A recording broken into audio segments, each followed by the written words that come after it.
Hello and welcome back to a quick look at loadouts. This time we're going to be looking at the assault class, both airborne and ground assault. For the airbornes you've got the chainsword, standard hack and slash fare.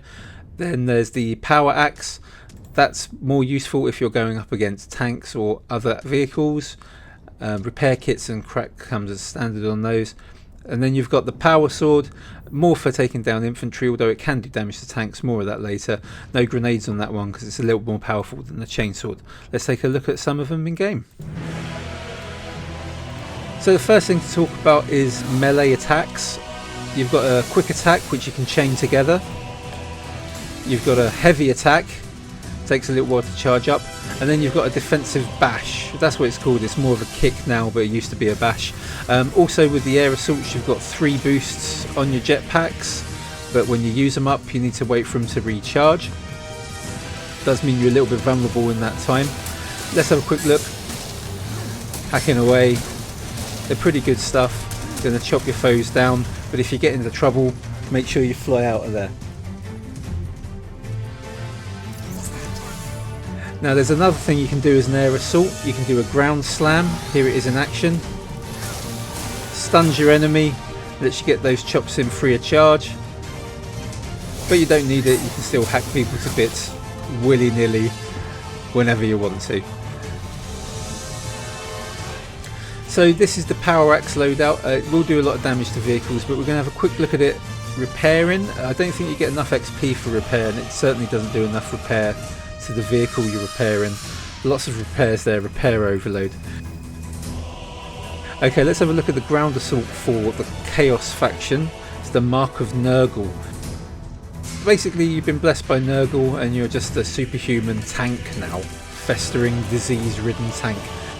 The power axe again, fantastic fun. It will let you take down a tank. You have to obviously bide your time, make sure that the tank isn't going to shoot you in the head. And then just hack away at the bad boy. Getting a little bit of an assist for some plasma launcher there, that's cool. You can see the golden halo around me, that's damage reduction. So if someone shoots me it doesn't do as much damage. Tank tries to run away. If he was smart he would have reversed, because I can catch up with him. But as with any time you're busting the tank, get out of the way, because when it explodes, even if you're a Mark of Nurgle, it would take you down. Speaking of tanks and Mark of Nurgle, I thought I'd throw this clip in. I found it interesting the other day when I was just playing, running up to a tank, think to myself, yep, I'm going to cut this bad boy down, take some fire. Now take a look at my damage meter in the bottom left hand corner. I'm getting my energy back up by landing successful hits, even though I'm taking a storm bolter to the face. If it wasn't for the stagger from those grenades, I probably could have taken that tank down and walked away with more health than I started with, but as it was, any given day you're going to fall over. Okay, so the ground assault on the Space Marine side has a storm shield. Makes you feel like a knight of old. Protects you from bullets, gets into melee range, and then you can just do some chopping, hack them down.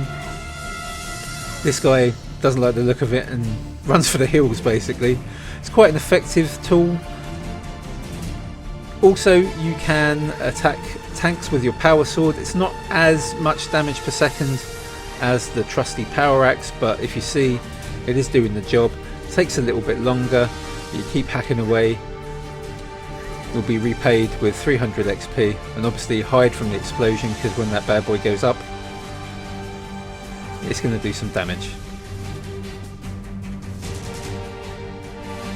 Just to show though that the storm shield isn't totally invulnerable, we're going to take a look at it taking some damage. You can see my stamina bars taking a hit every time a bullet gets blocked. Starts to recharge, taking some more stamina away from me. Throw the shield up again. Can't run away quick enough though. Stamina gone, stunned, shot down dead. So that's always something to bear in mind.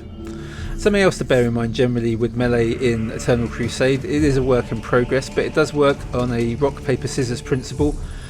So a light attack will interrupt a heavy attack will interrupt a defensive bash, and a defensive bash will interrupt a light attack. So as soon as you get your head on with that, you're pretty much set for how melee is at the moment. I say work in progress, things are bound to change, they always certainly do, especially when the game's this early in development. but that's pretty much all you need to know right now. That's a quick look at loadouts for the Assault class, both ground and air assault in Eternal Crusade. I say there's other videos, other players go into a lot more detail. That's just giving you a brief overview, a little taster if you will, to see if you want to come in and join the fun. If you do, there's a link down below.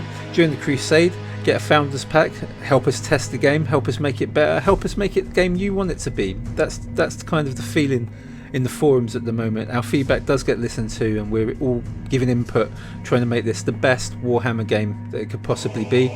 If you like Warhammer, if you like third-person shooters, even if you don't and you just like the look of the game and you're intrigued by it, please take a look, swing by the website, see what's going on. There's a good community there.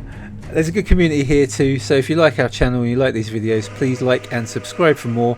We'll be doing as many as we can on our way through to the game going live. Okay, thanks, take care.